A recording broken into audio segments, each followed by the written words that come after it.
जय हिंद साथियों, मैं अपने इस वीडियो में आपका पुनः स्वागत करता हूं। दोस्तों, आज के इस वीडियो में हम लोग बात करेंगे लवण के बारे में, सॉल्ट्स के बारे में बात करेंगे कि सॉल्ट्स क्या चीज़ है। तो आइए समझते हैं। देखिए, आप इससे पहले एक वीडियो मैंने बना रखा है, उसमें बताया कि उदासीनीकरण अपक्रिया क्या है। तो उदासीनीकरण अपक्रिया अगर आपको नहीं पता है तो आप पहले उसको समझ लीजिए, तब अगर आप लवण को समझेंगे तो बेटर समझ में आएगा आपको। तो हालांकि एक बार यहाँ भी मैं बता देता हूँ कि उदासीनीकरण अपक्रिया क्या है। तो उदासीनीकरण अपक्रिया का मतलब ये होता है कि जब हम अम्ल और क्षारक को आपस में मिलाते हैं तो अम्ल क्या करता है, क्षारक के गुण को नष्ट कर देता है और क्षारक अम्ल के गुण को नष्ट कर देता है। अर्थात दोनों एक दूसरे के गुण को नष्ट कर देते हैं, जिसके कारण दोनों उदासीन हो जाते हैं। तो दोनों के उदासीन होना ही हमारा कहलाता है उदासीनीकरण अपक्रिया। तो आइए अब बात करते हैं लवण क्या है। तो लवण की अगर हम परिभाषा देना चाहें तो किसी अम्ल तथा क्षारक की उदासीनीकरण अपक्रिया से प्राप्त नया उत्पाद, नया जो प्रोडक्ट होगा उसी का नाम होता है दोस्तों लवण। तो यानी कहने का मतलब जब हम अम्ल और क्षारक को आपस में मिलाएंगे तो उनमें उदासीनीकरण अपक्रिया होगी। अर्थात कहने का मतलब जो अम्ल होगा वो क्षारक के गुण को नष्ट करेगा और जो क्षारक होगा वो अम्ल के गुण को नष्ट करेगा, यानी दोनों एक दूसरे को उदासीन कर देंगे। तो इन दोनों के उदासीन करने से एक नया उत्पाद यानी एक नया प्रोडक्ट बनता है, उसी प्रोडक्ट का हम लोग नाम रखते हैं लवण। तो किसी अम्ल तथा क्षारक की उदासीनीकरण प्रक्रिया से प्राप्त नया उत्पाद हमारा लवण कहलाता है। और ध्यान देना है कि इस क्रिया में यानी जब उदासीनीकरण अपक्रिया में लवण के साथ साथ अर्थात नमक के साथ साथ कुछ हिस्सा जल का भी निर्माण होता है। तो किसी अम्ल तथा क्षारक की उदासीनीकरण अपक्रिया से प्राप्त नया उत्पाद लवण कहलाता है और इस क्रिया में लवण के साथ जल का भी निर्माण होता है। अब देखिए, यहाँ पे हम लोग इसका जो निर्माण करते हैं यानी लवण का अर्थात नमक का जो निर्माण होता है ये अम्ल और क्षारक से मिल के होता है।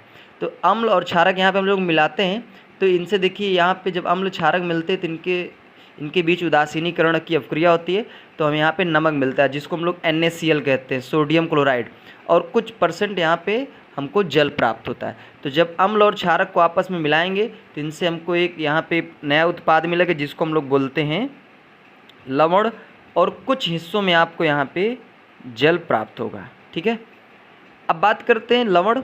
तो लवण जो होता है सामान्यतः आवाष्पशील होता है और साथ ही साथ ये गंधहीन होते हैं। देखिए, आवाष्पशील का मतलब ये होता है कि अगर इसको हम ऊष्मा देते हैं तो ये भाप बन के उड़ता नहीं है, यानी इसका वाष्पन नहीं होता है, तो ये आवाष्पशील होते हैं। साथ ही साथ ये गंधहीन होते हैं। तो नमक का कोई गंध नहीं होता, जैसे आप देखे होंगे नमक कभी सड़ता भी नहीं है और नमक कभी गंध नहीं करता। तो नमक जो होता है ये गंधहीन होते हैं। नमक में कभी आप देखेंगे कीड़े कभी नहीं लगते हैं। तो ये आवाष्पशील होता है अर्थात इसका वाष्पन नहीं होता, या भाप बन के नहीं उड़ता है नमक, और ये गंधहीन होते हैं अर्थात इसका कोई गंध नहीं होता है। अब बात करते हैं कि जो लवण होते हैं इनके pH। देखिए, अगर प्रबल अम्ल तथा प्रबल क्षार से बने लवण, ये जो अगर आप प्रबल अम्ल और प्रबल क्षार से अगर आप लवण बनाते हैं तो उससे हम लोग उदासीन लवण कहते हैं और इसका pH मान होता है 7। तो प्रबल अम्ल तथा प्रबल क्षार से बने लवण उदासीन लवण कहलाते हैं और इनका pH मान होता है 7। और अगर बात करें प्रबल अम्ल तथा दुर्बल क्षार, तो प्रबल अम्ल तथा दुर्बल क्षार से बने लवण जो होते हैं ये अम्लीय होते हैं, अम्लीय प्रवृत्ति के होते हैं और इनका pH मान जो होता है वो 7 से कम होता है। अगर बात करें प्रबल क्षार तथा दुर्बल अम्ल, तो प्रबल क्षार और दुर्बल अम्ल से जो लवण बनता है उसे हम लोग बोलते हैं क्षारीय लवण और इसका pH मान जो होता है वो 7 से अधिक होता है। तो यहाँ तक बात उम्मीद करता हूँ समझ में आया होगा। आइए एक बार पुनः रिकॉल करते हैं। देखिए, किसी अम्ल तथा क्षारक के उदासीनीकरण अपक्रिया से प्राप्त नया उत्पाद लवण कहलाता है और इस क्रिया में जल का भी निर्माण होता है। अब यहाँ पे देखिए, ये हाइड्रोक्लोरिक अम्ल है और ये सोडियम हाइड्रोक्साइड है, ये अम्ल है ये क्षारक है। तो दोनों आपस में क्रिया करके यहाँ पे नया उत्पाद बनाते हैं जिसका नाम है सोडियम क्लोराइड और यही हमारा होता है लवण, और कुछ हिस्सा जल का भी निर्माण होता है। और जो लवण होते हैं ये सामान्यतः आवाष्पशील होते हैं, यानी इनका वाष्पन नहीं होता, या भाप बन के नहीं उड़ते हैं, और ये गंधहीन होते हैं, इनमें कोई गंध नहीं होता, इसमें कीड़े नहीं लगते हैं। अगर बात करें लवणों का pH मान, तो जो लवण होते हैं इनका pH मान हम बात करेंगे तो यदि प्रबल अम्ल और प्रबल क्षारक से बना जो लवण होता है वो उदासीन लवण कहलाता है और इसका pH मान 7 होता है। अगर बात करें प्रबल अम्ल तथा दुर्बल क्षार, तो इनसे बने जो लवण होते हैं वो अम्लीय प्रवृत्ति के होते हैं और इनका pH मान 7 से कम होता है।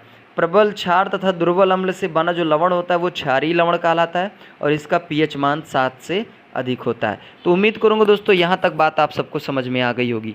अब आइए हम लोग बात करने वाले हैं साधारण नमक किसे कहते हैं। साधारण नमक, देखिए जो कॉमन साल्ट होता है, साधारण नमक हाइड्रोक्लोरिक अम्ल तथा सोडियम हाइड्रॉक्साइड के विलयन से बनता है। यानी हाइड्रोक्लोरिक अम्ल का मतलब HCl और सोडियम हाइड्रॉक्साइड का मतलब होता है NaOH। तो जो साधारण नमक होता है ये हाइड्रोक्लोरिक अम्ल तथा सोडियम हाइड्रॉक्साइड के विलयन से बनता है। इसीलिए इस जो साधारण नमक होता है इसीलिए इसको हम लोग सोडियम क्लोराइड अर्थात NaCl भी कहते हैं। और इस लवण का यानी जो साधारण नमक होता है इसका प्रयोग हम सामान्यतः अपने भोजन में करते हैं। अगर बात करें इसको हम लोग प्राप्त कहाँ से करते हैं तो इसको बड़े स्तर यानी ज़्यादातर हम लोग इसको समुद्री जल से प्राप्त करते हैं। और जब समुद्री जल से जब प्राप्त करते हैं तो उसमें कुछ अन्य लवण भी होते हैं जिनको अलग कर दिया जाता है और साधारण नमक को प्राप्त कर लिया जाता है।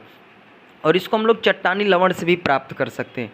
तो देखिए जो साधारण नमक होता है हाइड्रोक्लोरिक अम्ल तथा सोडियम हाइड्रॉक्साइड के विलयन से बनता है और इसी वजह से इसको हम लोग सोडियम क्लोराइड NaCl भी कहते हैं। और इस लवण का प्रयोग सामान्यतः हम लोग अपने भोजन में करते हैं। और अगर बात की जाए कि बड़े स्तर अर्थात सबसे अधिक मात्रा में इसको कहाँ पाया जाता है तो ये समुद्री जलों से प्राप्त किया जाता है और इसको हम साथ ही साथ चट्टानी लवणों से भी प्राप्त कर सकते हैं। अगर हम बात करें कि साधारण नमक का उपयोग कहाँ कहाँ होता है तो सामान्यतः हम लोग यही जानते हैं कि साधारण नमक का उपयोग सिर्फ भोजन में होता है। ऐसा नहीं है, साधारण नमक का उपयोग भोजन के अलावा ऐसे बहुत से जगह है जहाँ पे हम लोग इसका यूज करते हैं। तो आइए देखते हैं। देखिए जो साधारण नमक होता है, साधारण नमक को भोजन पकाने के अतिरिक्त परीक्षक के रूप में तथा अनेक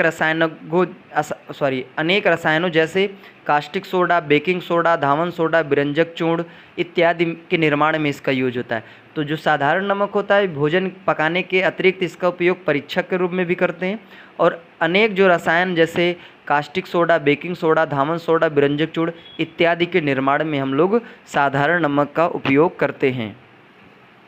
आइए देखते हैं नेक्स्ट हम लोग साथ ही साथ और देखते हैं इसका और भी जगह पे यूज होता है। तो साधारण नमक का हम उन देशों में यूज करते हैं जहाँ पे सबसे ज़्यादा बर्फ़बारी होती है। तो उन देशों में जिसमें भारी हिमपात होता है वहाँ पे साधारण नमक की बौछार द्वारा सड़कों को साफ़ किया जाता है। तो आप जानते हैं कि सामान्यतः ऐसे बहुत से देश है जहाँ पे बहुत ज़्यादा बर्फ़बारी होती है। जब बर्फ़ पड़ता है तो वहाँ पे देखते होंगे कि सड़क पूरी तरह से ढक जाती है, तो सड़क दिखता नहीं है कि सड़क कहाँ पे। तो उन देशों में जहाँ पे ज़्यादा बर्फ़बारी होती है उन देशों पे क्या होता है कि नमक की बौछार कराई जाती है। तो नमक की बौछार कराने से क्या होता है कि जो सड़क होता है वो साफ़ हो जाता है, अर्थात नमक गल के हट जाता है और हमें सड़क दिखाई देने लगता है।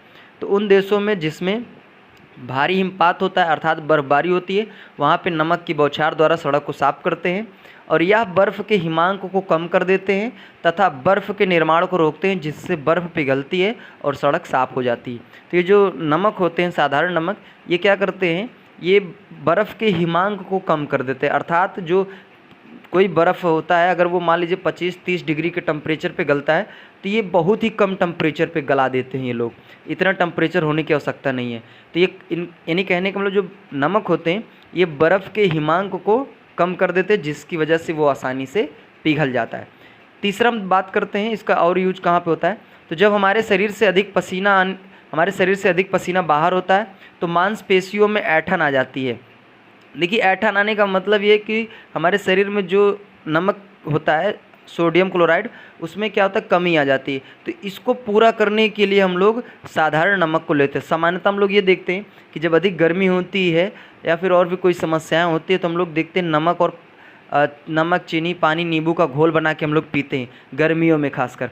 तो होता क्या है कि जब गर्मियाँ ज़्यादा पड़ती है तो हमारे शरीर से पसीने बाहर निकलते हैं और उस पसीने के माध्यम से हमारे शरीर के अंदर जो नमक पाया जाता है सोडियम क्लोराइड वो भी क्या होता है पसीने के माध्यम से बाहर आ जाता है जिसकी वजह से हमारे शरीर में कमी आती है। तो जब कमी आती है तो हमारे शरीर में बहुत सी समस्याएं देखने को मिलती है।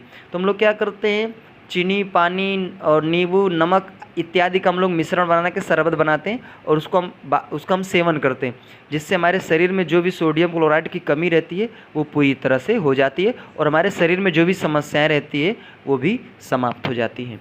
तो उम्मीद करूँगा दोस्तों आज के इस वीडियो में हमने बात किया लवण क्या है, साधारण लवण क्या है और इसका उपयोग कहाँ पे होता है, सारा कुछ हमने डिस्कस किया। तो दोस्तों अब दीजिए इजाज़त, इसी तरह हम लोग मिलेंगे अब अगले वीडियो में। तब तक के लिए जय हिंद, वंदे मातरम।